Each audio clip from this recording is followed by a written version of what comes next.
Halo, assalamualaikum warahmatullahi wabarakatuh. Salam sukses dan salam sejahtera untuk kita semua ya. Ketemu lagi dengan channel novel kita, novel kesayangan Anda semua. Mohon dukungan subscribe, share dan like-nya, agar channel ini bisa berkembang dan semakin bersemangat untuk menampilkan novel-novel terbaru ya teman-teman. Selamat menikmati dan semoga terhibur ya. Bab 91. Alex tidak pernah melihat Hendra yang begitu dilema. Keyakinan kuat dalam hatinya seakan-akan tergoyahkan oleh Siska. Tikaman yang diterima Siska malam ini untuk Hendra cukup untuk merobohkan tembok besar yang kokoh di hati Hendra. Siska melakukan mimpi yang sangat panjang. Dalam mimpi itu dia seperti berada di lahan basah. Semakin Siska berjuang, semakin dalam dirinya tenggelam. Dia merasakan rasa sakit di bagian jantung, tapi rasa itu tidak nyata. Dia berdiri di tengah cahaya putih yang terang. Lalu, Angel tiba-tiba memanggilnya dari belakang, "Ibu, jangan pergi." Siska pun langsung melihat ke belakang. Angel langsung menghampirinya, tapi saat Siska memeluknya, Angel malah melewati tubuh Siska seolah-olah tidak melihatnya. Siska terdiam di tempat melihat badannya sendiri yang perlahan-lahan menjadi transparan. Di saat ini, dalam ruang operasi, gawat, tekanan darahnya menurun menjadi 40. Apakah Siska akan mati? Akan tetapi, masih ada banyak hal yang belum diselesaikan oleh Siska. Ketika Angel dan Nancy merayakan ulang tahunnya kemarin, Siska melakukan 3 permintaan. Siska berharap Hendra bisa melepaskan dendamnya. Siska berharap bisa berhasil mengumpulkan uang untuk membawa ibunya dan Angel meninggalkan kota Aroha menuju sebuah tempat yang tidak ada orang mengenal mereka dan bersama selamanya. Kemudian, dia juga berharap Hendra bisa hidup bahagia. Akan tetapi, sampai mati pun Hendra sepertinya tetap tidak bisa mengampuninya. Angel dan ibunya juga sendirian. Apa yang harus dilakukannya? Siska merasa sangat sedih. Di saat ini, sekeliling tiba-tiba menjadi sangat gelap.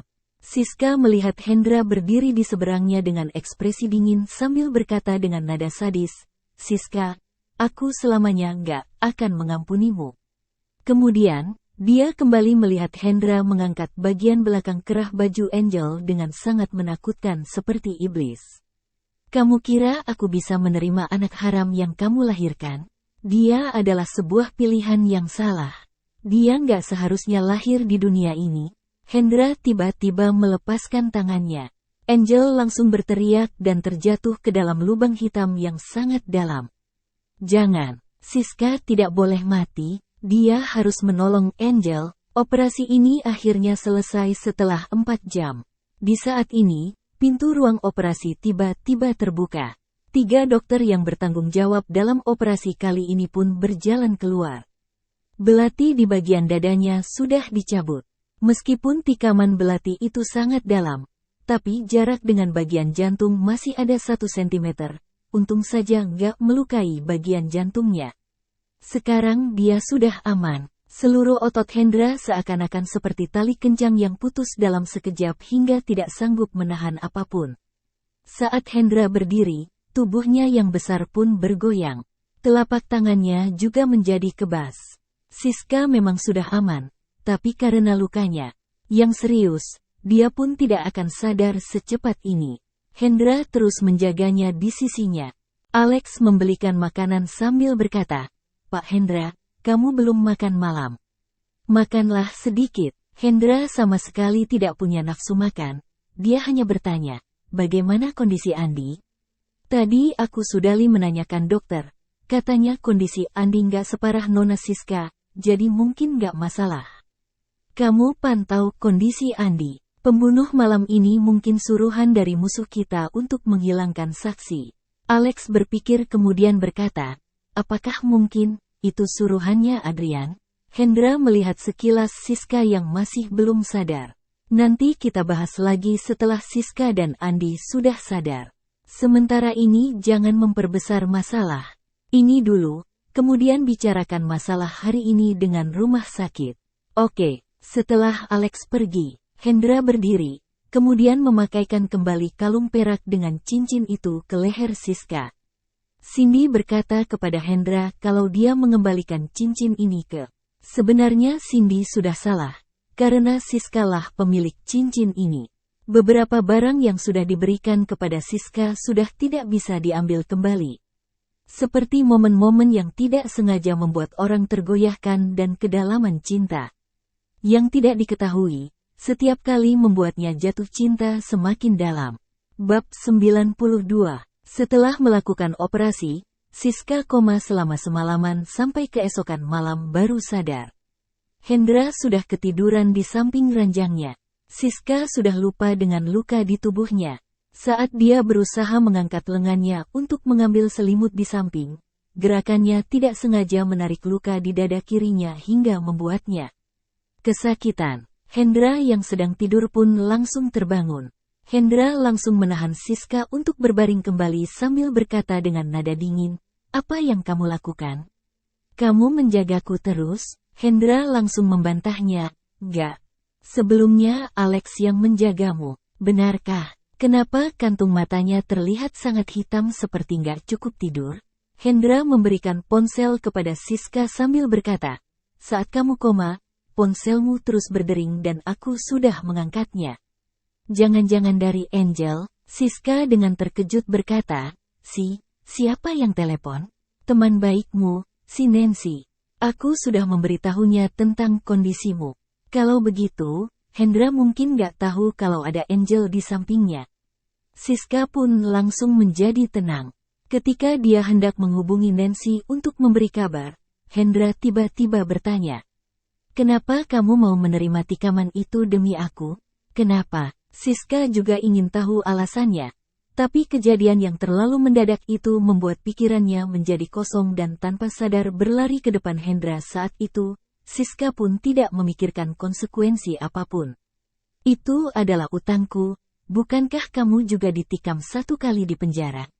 Anggap saja ini bayaranku." Siska menundukkan kepala dan mengatakannya dengan santai seakan-akan hanyalah masalah kecil, "Kamu kira aku akan mengampunimu begitu saja?" Siska tetap tidak menaikkan kepalanya, dia hanya berkata dengan tersenyum, "Aku nggak berpikir begitu. Lagi pula, ini juga bukan masalah yang diselesaikan dengan luka seperti ini. Aku tetap akan berusaha untuk membayar utangku." "Bagaimana kamu membayarnya?" "Menggunakan nyawamu," ujar Hendra dengan nada nakal. Siska dengan bibir pucat berkata, "Kalau kamu mau, aku boleh memberikan nyawa ini padamu." Lagi pula, Siska memang sudah tidak ingin hidup lagi. Akan tetapi, sebelum dia meninggal, dia harap Hendra bisa menerima Angel dan memperlakukan Angel dengan baik.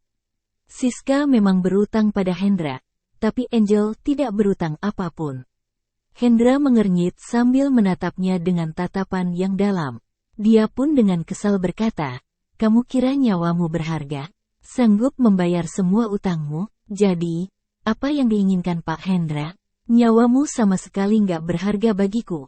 Aku juga nggak tertarik, jadi kamu nggak perlu membayarku dengan nyawa, terutama dengan cara ditikam untukku. Jangan ada kedua kali lagi." Siska mendongak dan menatapnya sambil berkata, "Apakah Pak Hendra sedang mengkhawatirkanku?" "Khawatir? Menurutmu apakah aku akan mengkhawatirkan pelaku yang membuatku masuk penjara?" "Siska, ingat, kamu nggak bakal bisa melunasi utangmu padaku. Kamu juga jangan harap untuk melunasinya." Hendra langsung berdiri dan keluar dari kamar pasien. Siska berbaring di tempat tidur sambil memandang atap kamar. Hendra memang sangat mengenal sifatnya. Dibandingkan dengan pengorbanan untuk melunasi utang, sebenarnya Siska lebih takut terus berutang padanya. Hutang yang tidak bisa dibayar terasa sangat berat seperti memikul salib raksasa yang membebani diri sendiri setiap hari. Pengikisan perlahan-lahan lebih menyiksa dibandingkan langsung membunuhnya. Taman kecil di bawah rumah sakit. Hendra duduk di kursi panjang sambil memegang puntung rokok. Bau asap bakar bercampur dengan sedikit aroma gaharu yang menyegarkan. 6 tahun lalu, Siska mengatakan akan mencintainya selamanya. Namun, dalam sesaat langsung mengkhianatinya tanpa ragu-ragu. Kini, Siska rela membuang cincin pasangan mereka, juga bersedia ditikam untuknya. Bab 93. Hendra tidak bisa membedakan yang mana sifat asli Siska. Mungkin setiap detik adalah sifat Siska yang sebenarnya dan hatinya yang tulus. Tapi seberapa besar nilai ketulusan Siska? Sebelah sisi mencintainya, sebelah sisi mengkhianatinya. Inilah Siska, orang yang melupakan semuanya dengan cepat. Ketika Hendra sedang melamun, ponselnya tiba-tiba berdering. Ini adalah telepon dari Zain. Hendra menolak telepon dari Zain, dia tidak ingin mengangkat telepon dari siapapun. Namun, Zain terus-menerus menghubunginya. Setelah mengangkat teleponnya, Zain bertanya dengan emosi, "Dasar, kenapa kamu nggak angkat teleponku? Jangan-jangan kamu sudah meniduri Siska dan mulai menjanjikan cinta abadi lagi?" Suara Zain dari telepon sangat keras seakan-akan bisa menghancurkan gendang telinga. Hendra menjauhkan ponselnya sambil berkata dengan mengernyit, "Kenapa kamu berteriak?" Walaupun menidurinya, itu juga bukan hal baru lagi. "Zain, Hendra, kamu sudah terjatuh berkali-kali. Aku dengar Siska ditikam demi menyelamatkanmu. Jadi apa kamu sekarang tersentuh lagi?" "Aku nggak menyangka dia bisa berlari ke depanku." Zain tetap tidak percaya pada Siska. Dia pun berkata, "Bagaimana kalau ini adalah taktiknya? Kalau sudah pernah mengkhianati satu kali, maka nggak akan dipercaya lagi selamanya. Bukankah itu kata-kata bijakmu? Kalau dulu orang yang menuduhmu di persidangan bukan Siska, dari sifatmu pasti kamu sudah membunuh orang itu sejak awal. Kenapa kamu selalu menjadi bodoh saat menghadapi Siska?" Hendra pun mencibir. Kalau terluka untukku adalah salah satu taktiknya, maka dia sudah berhasil. Sekarang otakku dipenuhi dengan gambaran dia ditikam untukku. Zain dengan kesal berkata, "Tergoyahkan memang bukan sebuah penyakit, tapi kalau kamu tergoyahkan memang hal yang sangat parah." Siska adalah wanita brengsek, dia sangat cerdas. Dia melukaimu dengan habis-habisan sambil membelamu. Dia adalah bencanamu. Kesialan memang tidak bisa dihilangkan. Hendra memegang erat ponselnya sambil berkata dengan nada cuek, "Iya, aku akan memutuskan semua hubungan dengannya setelah kembali ke kota Yuneda. Hubungan tidak jelas hanya akan membuatnya semakin jatuh cinta. Pada akhirnya, Hendra akan menenggelamkan dirinya sendiri." Setelah mengisap rokok terakhir, Hendra menghancurkan puntung rokok yang membara itu dengan jari tangannya. Rasa sakit dari puntung rokok yang membakar langsung membuatnya menjadi lebih sadar. Hendra kembali ke kamar pasien di tengah malam. Dia masuk dengan membawa sebuah kantongan putih sambil melemparkan di depan Siska. "Aku kebetulan beli makanan. Di dalam kantongan itu terdapat bubur, telur, susu dan roti telur asin. Kamu masih ingat kalau aku suka makan roti isi telur asin?" Hendra tentu saja tidak akan mengakuinya. Dia pun berkata, "Karyawan toko itu yang ambil." "Baiklah, karyawan toko yang ambil." Siska tidak melawan. Dia hanya diam-diam memakannya. Lalu mendongak sambil bertanya, "Apa kamu sudah makan?" Hendra tidak menjawab pertanyaannya. Dia hanya berkata, "Kata dokter minggu depan kamu sudah boleh keluar dari rumah sakit.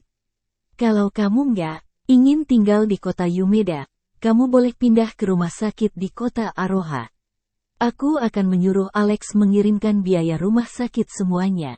Siska menganggukkan kepala sambil berkata, "Baik. Kalau kamu buru-buru kembali ke kota Aroha, kamu pergi saja dulu."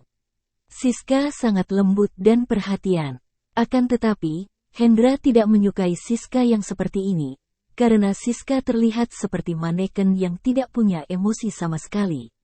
Siska selalu menuruti apapun yang dikatakan Hendra. Namun, semua ini sudah tidak berhubungan dengan Hendra. "Mulai sekarang, perjanjian kita sudah berakhir. Kedepannya, aku nggak akan memedulikan apapun yang kamu lakukan." Bab 94. Ketika Siska mengambil roti telur asin dan menggigitnya, aroma asin itu terasa sangat kuat. Rasanya manis tapi tidak jelak dan sangat lembut.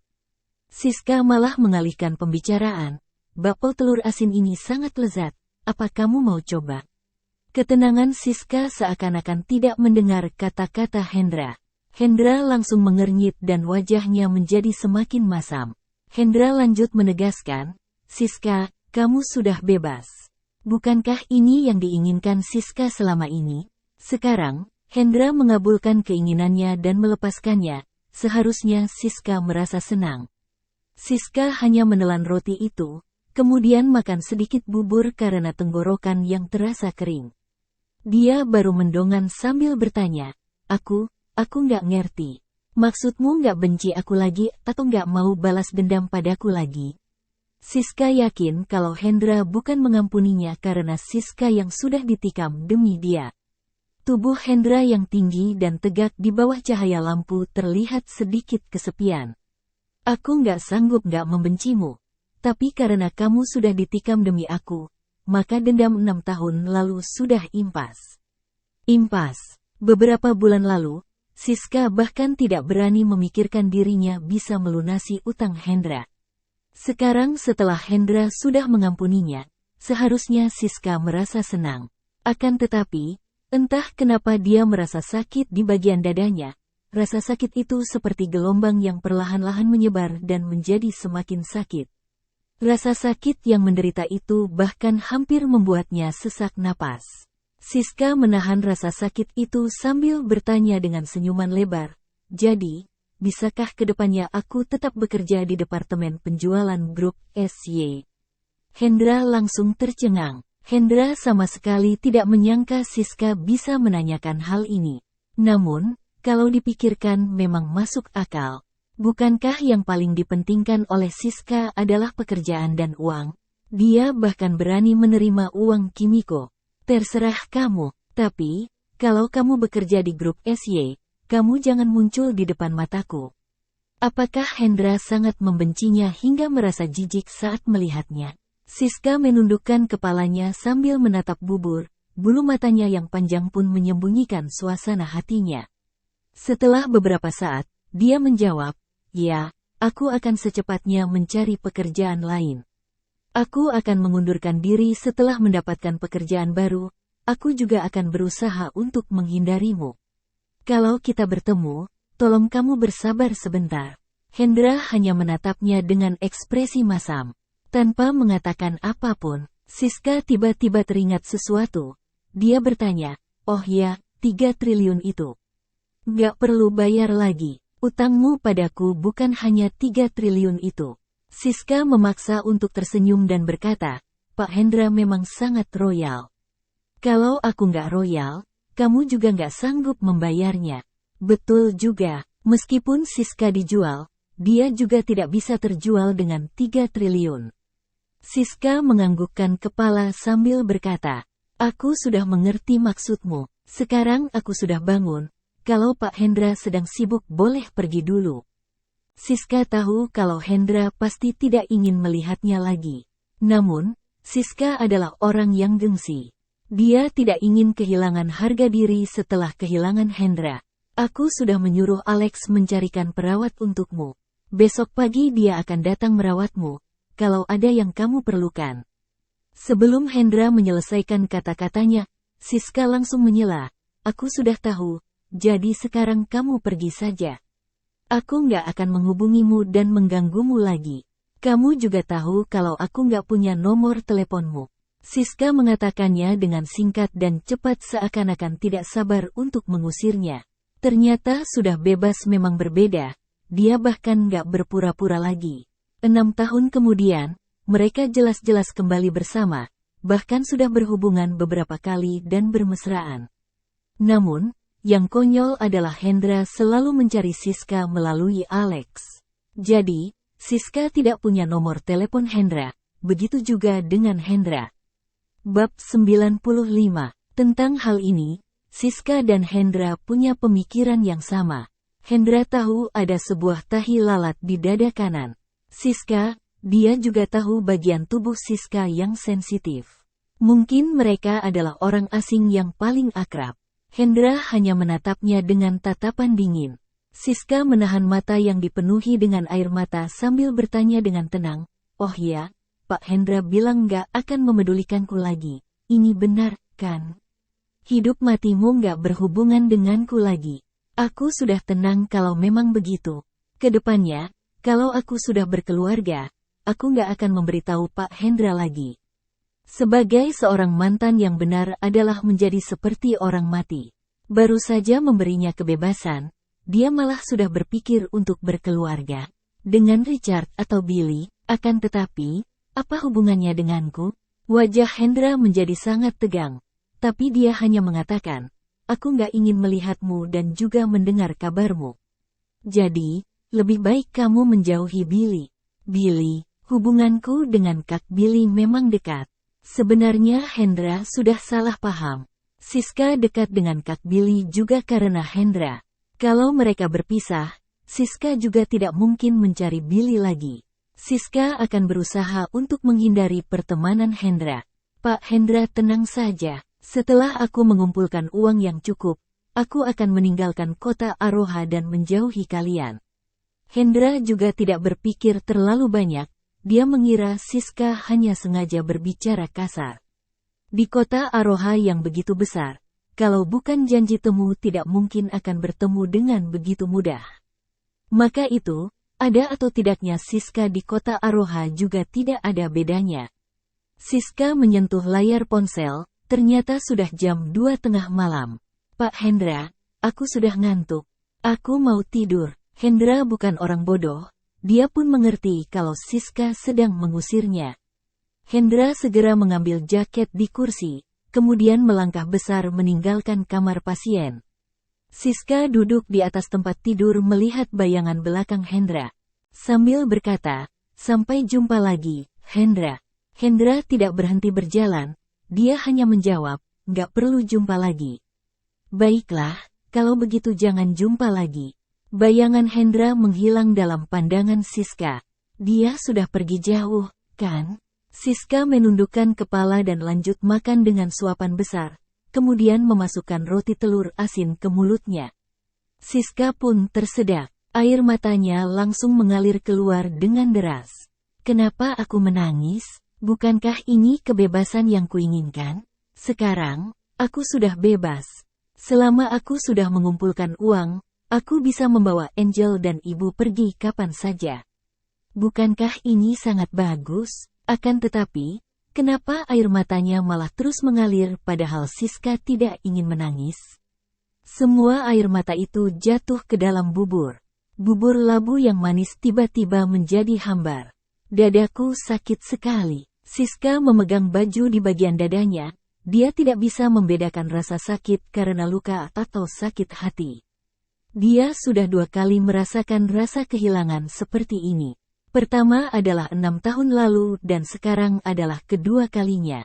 Hendra memang penyiksa yang hebat, dia bahkan membuat Siska 2 kali merasakan putus cinta. Apa yang orang lain rasakan saat putus cinta? Kenapa Siska malah merasa sangat menderita hingga susah bernapas? Dia merasa dirinya terjatuh ke dalam jurang yang sangat dalam dan rasa kehilangan gravitasi membuat jantungnya hampir berhenti berdetak. Siska menahan baju di bagian dadanya hingga keriput. Seluruh tubuhnya bergetar, air matanya menetes di atas selimut hingga membasahi sebagian selimut. Tangisannya juga tidak bersuara. Siska tidak berhak untuk manja, juga tidak berhak untuk menyesal, apalagi mengejarnya. Dia mengakui kalau dirinya yang mengkhianati duluan. Namun, bisakah dia bodoh untuk sekali lagi? Sekali saja, Siska terlalu ingin mengejarnya. Meskipun hanya melihatnya pergi dari kejauhan juga tidak masalah. Bab 96. Sebuah mobil Mercedes Maybach hitam berhenti di seberang jalan rumah sakit. Jendela mobil diturunkan 2/3-nya. Sebuah jari tangan yang besar menjepit sebatang rokok dan diletakkan di luar jendela. Titik merah di jari tangan yang putih terlihat sangat mencolok. Rokoknya ditiup setengah oleh angin dan dihisap setengah oleh Hendra. Ujung rokok yang membara menjadi samar-samar di tengah angin seperti emosionalnya yang sudah tergoda, kemudian ditahan oleh kesadarannya selama berkali-kali. Wajah Hendra yang tampan menghilang dalam asap putih dan menutupi tatapan yang tajam hingga meninggalkan rasa kesepian saja. Hendra mengambil gaharu terakhir dan merokok lagi setelah memasukkan ke dalam batang rokok. Batang gaharu yang segar ini sama dengan Siska. Jelas-jelas tidak ada apa-apa, tapi malah langsung membuat orang kecanduan. Meskipun tidak ada yang bagus, Hendra tetap tidak bisa melupakannya. Namun, ini sudah potongan terakhir dari pemberian Siska. Kedepannya, Hendra tidak akan menggunakan gaharu lagi. Semua kecanduan bisa dihentikan dan tidak sulit. Rokok, gaharu dan Siska juga begitu. Rokok di jari tangannya sudah hampir habis terbakar. Hendra menggunakan ujung jarinya mematikan. Ujung rokok yang membara. Rasa sakit kulit terbakar terasa menusuk ke dalam hatinya. Puntung rokok pun dibuang keluar. Hendra berhenti di depan rumah sakit selama setengah jam. Sebelum mesin mobil menyala, dia melirik ke depan pintu rumah sakit. Akan tetapi, dia hanya mentertawakan diri sendiri. Hendra yang memutuskan untuk membebaskan Siska, kenapa sekarang malah berharap Siska mengejarnya? Hendra tahu dirinya selalu tidak beruntung dalam masalah cinta, dia tidak seharusnya berharap terlalu banyak. Di saat ini, sosok pasien kurus dengan baju putih berlari keluar dari rumah sakit. Di saat bersamaan, mobil Mercedes Maybach hitam sudah menyalakan mesin menuju langit yang gelap. Siska ingin mengejarnya memperjelas semuanya. Siska bahkan ingin memberanikan dirinya untuk bertanya kalau dulu hanya sebuah pilihan gegabah, apa Hendra bisa memberinya kesempatan lagi? Akan tetapi, pikiran tidak tahu malu pun menghilang begitu saja, karena itu tetap saja sebuah ide. Siska tidak berani untuk bertanya. Luka di bagian dada kiri Siska terbuka sekali lagi karena gerakannya sehingga membuatnya kesakitan. Baju Siska pun berlumuran darah. Ketika Siska ingin kembali ke kamar, dia tiba-tiba merasa tatapannya menjadi gelap dan langsung pingsan di depan rumah sakit. Keesokan pagi saat dia bangun, dokter langsung menegur, "Apa kamu sudah gila? Luka separah ini masih berani melepaskan infusmu? Sekarang lukamu terbuka lagi dan hampir saja infeksi dan bernanah. Kalau kamu bukan jatuh di depan rumah sakit, mungkin saja kamu akan mati." Siska mengernyit sambil berkata, "Aku memang berani pingsan karena di depan rumah sakit. Kamu masih bisa bercanda, Siska? Apa kamu tahu sakit apa? Sakit, bukankah aku hanya luka luar?" Ekspresi dokter sangat masam. Dia mengambil beberapa film berkata, "Ini adalah hasil cek kesehatanmu pagi ini. Dari hasil ronsen paru-parumu, kamu mungkin ada kanker paru-paru." Siska dengan terkejut berkata, "Kanker paru-paru? Apakah biasanya kamu sering demam dan flu? Atau ada sakit di bagian dada?" Siska berpikir sebentar, wajahnya pun langsung memucat. Siska pernah mengalami semua gejala yang disebut oleh dokter. Dia mengira hanya sakit karena kelelahan. Apakah sakit di dada kemarin malam karena kanker paru-paru? Dokter melihatnya sambil menenangkannya. "Kamu masih muda, jadi harus segera ditangani. Sore ini aku akan mengaturkan konsultasi dengan dokter spesialis pernapasan dan bagian bedah toraks untuk memastikan kondisimu." Siska bersandar di tempat tidur dengan melongo. Dia terlihat seperti sedang berusaha untuk menerima mimpi buruk ini. Akan tetapi, dia sulit untuk menerimanya. Istirahatlah dan jangan berpikir terlalu banyak. Ketika dokter hendak pergi, Siska tiba-tiba, "Bisa hidup berapa lama?" Dokter itu terkejut sebentar dan menjawab, "Sekarang belum bisa dipastikan. Kamu jangan merasa terlalu terbebani, kita bahas lagi setelah konsultasi gabungan sore nanti." "Mungkin saja nggak parah." Dokter itu pun pergi. Saat ini, dia menerima telepon dari Nancy. Siska menenangkan dirinya sebentar, kemudian mengangkatnya. "Halo, Siska, bagaimana kondisimu? Kenapa kamu bodoh sekali? Hendra begitu jahat, kenapa kamu mau menolongnya? Nyawa dia memang berharga, tapi apa nyawamu gak berharga?" Bab 97. Nancy meneleponnya dengan sangat panik. Siska malah menenangkannya dengan santai. "Bukankah aku masih bisa angkat teleponmu? Aku nggak apa-apa, hanya sedikit rasa sakit saja." "Kamu masih tahu sakit, ya? Kenapa kamu berani sekali untuk berdiri di depannya? Aku sangat salut padamu, aku juga nggak tahu keberanian dari mana. Setelah dipikirkan, aku memang menyesal. Kalau aku punya kesempatan lagi, aku pasti nggak akan membiarkan diriku yang ditikam. Nada bicara Siska terdengar sangat lugas seakan-akan sangat senang. Namun, Nancy sangat jelas dengan sifatnya. Dia pun mencibir dengan prihatin. Meskipun mulutmu mengatakan seperti itu, tubuhmu sangat jujur. Kalau kamu diberikan kesempatan lagi, kamu pasti akan berdiri di depan Hendra lagi. Aku sangat mengenal sifatmu, tapi bagaimana dengan Hendra? Apa dia ada merawatmu? Dia sudah kembali ke kota Aroha. Nancy langsung mengamuk. Apa? Kamu ditikam karena dia? Bisa dikatakan kamu adalah penyelamatnya. Kenapa dia malah meninggalkanmu? Dia sudah mencarikan perawat untukku. Sebenarnya sama saja. Lagi pula perawat lebih bisa merawat orang, kan? Astaga, sungguh menjengkelkan. Kamu memang berutang padanya. Tapi sekarang utangmu sudah hampir lunas. Siska, kamu jangan selalu begitu rendahan di depannya. Bisa? Kalau kamu nggak mencintainya, apa yang akan terjadi padanya? Siska tidak ingin membahas topik ini lagi. Siska pun bertanya, bagaimana dengan Angel? Apakah dia baik-baik selama beberapa hari ini? Angel tentu saja sangat baik. Kamu jangan khawatir. Beberapa hari ini aku tinggal di apartemenku, jadi aku langsung menjemputnya saat pulang sekolah. Kehidupan kita berdua sangat bahagia, loh.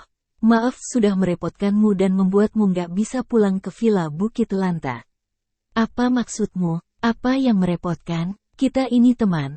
Lagi pula kalaupun bukan karena Angel, aku juga sering tinggal di rumah sendiri.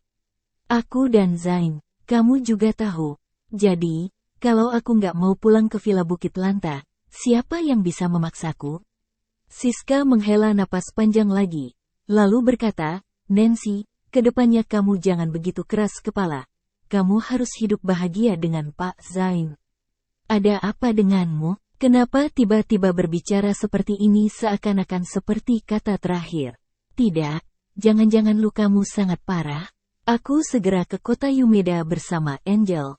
Jangan, aku masih bisa meneleponmu berarti aku baik-baik saja.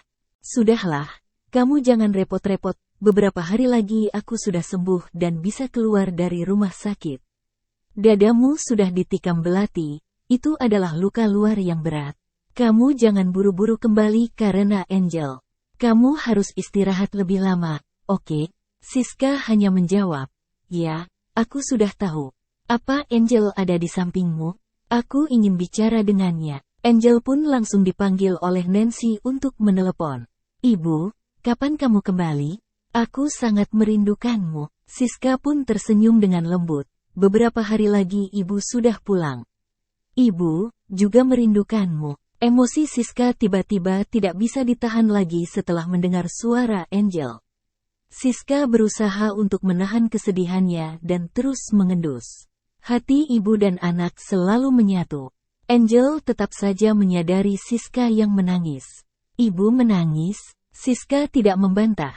Dia pun menjawab, ya, ibu sendirian kerja di luar, sudah beberapa hari nggak bertemu dengan Angel.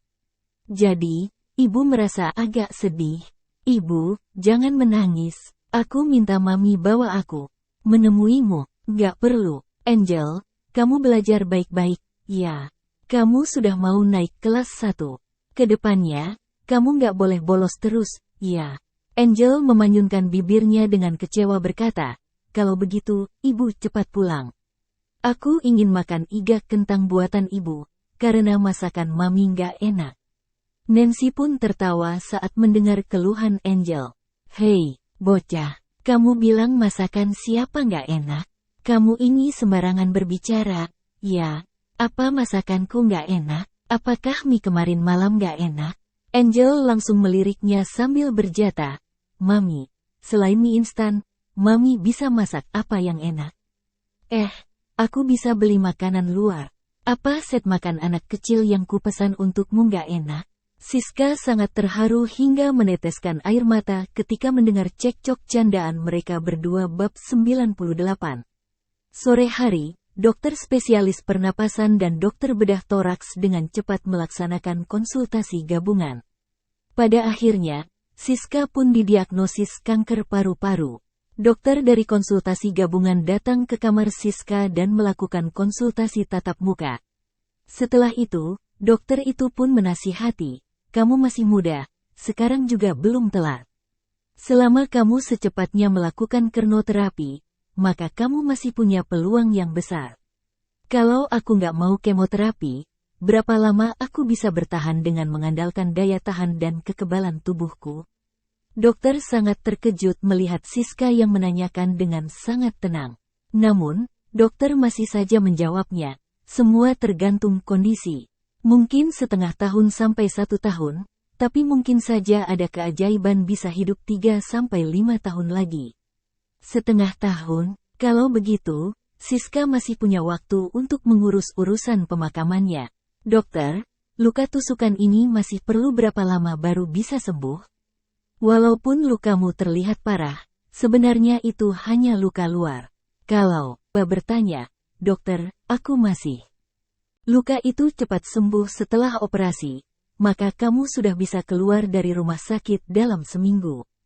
Saat di rumah, jangan sampai lukanya menyentuh air, kemudian datang ke rumah sakit seminggu sekali untuk mengganti obat." Siska hanya mengangguk sambil menjawab, "Terima kasih, dokter." Apa masalah paru-parumu mau diberitahu kepada keluargamu?" "Menurutku kamu harus beritahu keluargamu." "Keluarga?" Siska hanya punya 2 anggota keluarga. Satu adalah ibunya dan satu lagi adalah Angel. Ibunya sudah sangat tua, tapi Angel masih terlalu kecil. Kalau Siska memberitahu masalah ini kepada mereka, dia hanya menambahkan beban untuk mereka. Siska tidak berencana untuk memberitahu siapapun.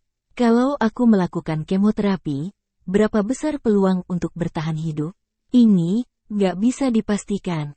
Semua ini tergantung kondisi fisik masing-masing dan penyebaran virusnya. Tapi, kamu masih begitu muda, kami menyarankanmu untuk segera melakukan kemoterapi." "Apakah kamu meragukannya karena biaya rumah sakit?" "Dokter, aku akan mempertimbangkannya. Sekarang aku belum bisa memutuskannya." "Baiklah. Ini adalah foto ronsen, simpanlah. Kami tetap berharap kamu bisa secepatnya melakukan kemoterapi. Kamu juga tahu kalau kanker sudah menyebar, maka penyebarannya akan sangat cepat. Jadi, kalau kemoterapi secepatnya, setidaknya, peluang hidup akan semakin besar." Setelah dokter pergi, Siska memegang foto ronsen dengan wajah yang pucat. Siska tidak takut mati. Bisa dikatakan sejak 6 tahun lalu, dia menang menjalani hidup bagaikan mayat hidup. Kalau bukan karena dirinya sedang hamil dan Angel yang begitu lucu, dia sudah. Sebenarnya pertama kali Siska mengenal Richard bukan karena Angel. Saat itu, Richard sedang bertugas di ruang gawat darurat. Kalau bukan karena pertolongan tepat waktu, mungkin Siska sudah meninggal 3 tahun lalu. Dia termasuk beruntung bisa hidup sampai sekarang. Dia sudah merasa puas. Satu-satunya penyesalannya adalah tidak bisa menemani Angel tumbuh dewasa. Langit di sore itu sangat cerah. Setengah langit diselimuti oleh sinar matahari terbenam yang berwarna jingga hingga terlihat seperti sebuah api yang sangat indah. Kamar Siska di lantai 8. Rumah sakit ini berada di dekat laut. Siska bisa melihat Laut Orion yang jernih di kejauhan. Indah sekali. Kalau masih ada permintaan, Siska akan berharap untuk melihat Laut Orion yang selalu diimpikannya. Berendam kaki di laut, mengambil kerang di pantai dan bermain pasir. Setelah itu, Siska pun kembali menundukkan kepala melihat hasil cek kesehatannya dengan mata yang memerah. Seminggu kemudian, Siska sudah keluar dari rumah sakit. Sekarang sedang perjalanan ke kota Aroha. Di saat ini, Nancy tiba-tiba meneleponnya. Siska mengangkat dan menjawab dengan santai, "Aku sudah mau sampai. Nanti kamu nggak perlu jemput aku lagi. Aku nanti naik taksi dari stasiun saja. Kebetulan aku bisa mentraktirmu makan." "Siska, maafkan aku." Siska dengan terkejut berkata, "Kenapa? Kamu memberi Angel makan makanan cepat saji? Jarang-jarang makan gak masalah. Bukan. Jadi kenapa? Zain sudah melihat Angel. Aku gak tahu kenapa dia tiba-tiba mencariku di apartemen Heaven. Kemarin malam aku baru mau naik setelah jemput Angel pulang sekolah. Aku tiba-tiba bertemu dengannya di bawah. Dia tanya ini anak siapa? Aku bilang Angel adalah anak yang kulahirkan di luar nikah. Tapi dia nggak percaya. Bab 99. Siska dengan tercengang bertanya. Jadi, Pak Zain sudah tahu identitas Angel yang sebenarnya? Aku nggak mau mengaku. Tapi aku takut dia sudah menebaknya. Haduh, nanti baru kita bicarakan lagi. Dia sudah datang lagi. Siska belum sempat mengatakan apapun. Nancy sudah buru-buru mematikan teleponnya. Siska takut terjadi sesuatu. Setelah turun dari kereta cepat, dia pun langsung naik taksi menuju apartemen Heaven. Pak, aku mau ke apartemen Heaven. Di dalam apartemen Heaven, Zain dan Angel saling bertatapan selama 3 menit. Angel pun mulai berbicara duluan. Paman, kamu terlihat seperti psikopat karena menatapku terus. Meskipun aku sangat cantik, di wajahku tetap saja nggak ada bunga. Untuk apa kamu menatapku terus? Sudut mulut Zain sedikit terangkat. Zain mengernyit menatap Nancy sambil menakutinya. Dia anak siapa? Kenapa mulutnya begitu kasar? Kalau kamu nggak mau jujur, aku akan meracuninya sampai bisu. Namun, Angel dengan berani menatap Zain sambil berkata, Paman, meracuni anak-anak adalah sebuah kejahatan. Apa kamu ingin dipenjara? Kamu masih tahu kejahatan? Aku bukan anak 3 tahun, aku sudah 6. Saat Angel mau bilang dirinya 6 tahun, Nancy tiba-tiba menariknya ke belakang sambil menyelang. Zain, sudah kubilang Angel adalah anakku dengan pria lain. Kalau kamu nggak puas, kamu cari wanita lain untuk punya anak. Aku nggak akan mengatakan apapun, kecuali, kamu mau C. Sebelum Nancy selesai berbicara, Zain sudah berdiri. Zain melangkah besar mendekati Nancy. Zain menatap Angel yang berdiri di belakang Nancy dengan tatapan tajam sambil berkata, Bocah, kamu bilang kamu umur berapa? Saat Angel hendak menjawab, Nancy menutup mulutnya dan berkata, 7 tahun. Zain tentu saja tidak percaya. Dia menanyakan Angel, tadi kamu bilang bukan 3 tahun, apa kamu 6 tahun? Angel melepaskan tangan Nancy sambil berbohong dengan mata melebar. Umurku yang asli adalah 6 tahun, umurku juga 7 tahun. Ada apa, Paman? Hufat. Nancy pun menghela napas panjang. Apa bocah ini mewarisi kecerdasannya Hendra? Makanya responsnya begitu cepat. Akan tetapi, Zain bukanlah orang bodoh. Dia menatap Angel sambil menunjuk Nancy bertanya, apa dia adalah ibumu? Angel dengan mata bulat besar yang polos menjawab sambil menganggukkan kepalanya, iya. Meskipun Angel tidak tahu alasan Nancy mau berbohong, Angel tetap merasa semua yang dilakukan ibu angkatnya adalah benar. Lagi pula, paman ini juga nggak terlihat seperti orang baik. Zain membungkuk dan menatap Angel dengan senyuman licik. Bocah, masih kecil saja sudah berbohong. Apa kamu nggak takut hidungmu jadi panjang? Paman, kamu jangan menakuti anak-anak. Pinocchio hanyalah sebuah dongeng. Lagi pula, aku juga nggak berbohong. Anak yang cerdas. Tapi, mulut tajam anak ini memang sedikit mirip dengan Nancy. Zain terus menatapnya dan merasa tidak asing. Apakah dia benar-benar anak Nancy? Tapi, kalau anak ini masih 6-7 tahun, berarti saat itu Nancy hanya kurang lebih 18 tahun. Keluarga Gwen begitu ketat terhadap Nancy, dia tidak mungkin punya kesempatan untuk melahirkan anak di luar nikah. Zain terus menatap Angel seakan-akan bisa melihat sesuatu. Tatapan Zain yang menghakimi membuat Nancy merinding. Jangan-jangan, dia sudah menebaknya? Nancy memutuskan untuk jujur duluan. Sudahlah, ku beritahu kamu kebenarannya. Sebenarnya dia anak. Bab 100. Sebenarnya dia anakku dengan Alan. Alan. Ketika mendengar nama ini, mata Zain Yarik di balik kacamata terlintas oleh sebuah aura yang dingin. Nancy memulai omong kosong, aku sudah pacaran dengan Alan saat SMA, kamu juga tahu masalah ini. Saat liburan ujian negara, aku dan Alan melakukan hubungan dan akhirnya aku hamil secara nggak sengaja. Ibuku tahu masalah ini. Saat itu dia memaksaku untuk aborsi. Tapi saat di rumah sakit, aku kabur karena ketakutan. Aku terus membujuk ibuku dan menyembunyikan masalah ini. Saat liburan pertengahan tahun, aku dan ibuku pergi ke luar negeri untuk melahirkannya. Tapi satu-satunya permintaan ibuku adalah putus hubungan dengan Alan. Setelah itu, kamu juga sudah tahu ceritanya. Nancy mengatakan sambil melirik wajah Zain. Wajah Zain menjadi semakin menakutkan. Tidak, lebih tepatnya sangat mematikan. Sepertinya dia percaya. Siska, oh Siska, teman baikku, aku sudah berusaha. Untukmu, Nancy lanjut berbohong, kamu gak perlu menanyakan ibuku. Dia gak akan mengakui karena ini adalah aib anaknya. Kalau kamu gak bisa terima dan ingin cerai. Zain tersenyum sinis sambil berkata, kamu mengarang begitu banyak hanya untuk cerai, kan? Nancy berani bersumpah bukan untuk tujuan itu. Zain mendekatinya dengan aura yang sangat mematikan. Lalu berkata, kamu ingin cerai, iya. Demi Alan, Nancy tidak menyangka dirinya bisa menyinggung Zain. Aku gak ingin cerai. Bukankah kita menjalani hidup masing-masing?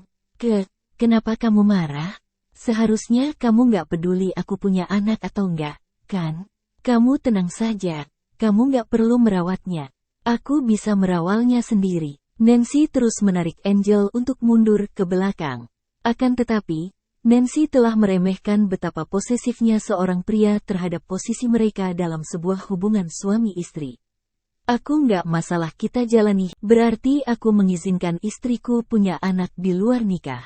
Sepertinya aku terlalu membebaskanmu hingga kamu merasa aku nggak akan peduli apapun yang kamu lakukan. Biasanya, Zain terlihat seperti orang yang suka main-main, dia hanya menjadi orang yang serius saat berdiri di pengadilan. Akan tetapi, ini pertama kalinya Nancy melihat Zain begitu agresif dan dingin. Biasanya Nancy selalu sangat sombong di depan Zain. Hari ini pertama kalinya Nancy merasa dirinya seperti pengecut. Maaf. Akan tetapi, Zain terlihat jelas tidak bisa menerima permintaan maafnya. Zain hanya menanyakan dengan cuek, apa yang akan kamu lakukan terhadap anak ini? Aku juga nggak tahu. Kembalikan ke Siska, ya, akan ku kembalikan sore ini. Zain dengan ekspresi mematikan berkata, perjanjian pernikahan keluarga Oswald dengan keluarga Gwen hanya agar keluarga Oswald menyuntikkan modal. Selama 2 tahun kita menikah, grup Oswald sudah menyuntikkan modal ratusan miliar kepada grup Gwen. Aku menikahimu, berarti kita adalah pasangan suami istri. Meskipun kita nggak saling mencintai, aku juga selalu menghormatimu di luar. Tapi, kamu, Nancy, pernahkah kamu menghormatiku? Nancy tiba-tiba merasa bersalah dan ingin menjelaskannya. Akan tetapi, Zain lanjut berkata, aku nggak pernah memedulikan masa lalumu. Kamu memang wanita bekas. Aku menerima kalau kamu hanya tertarik pada harta.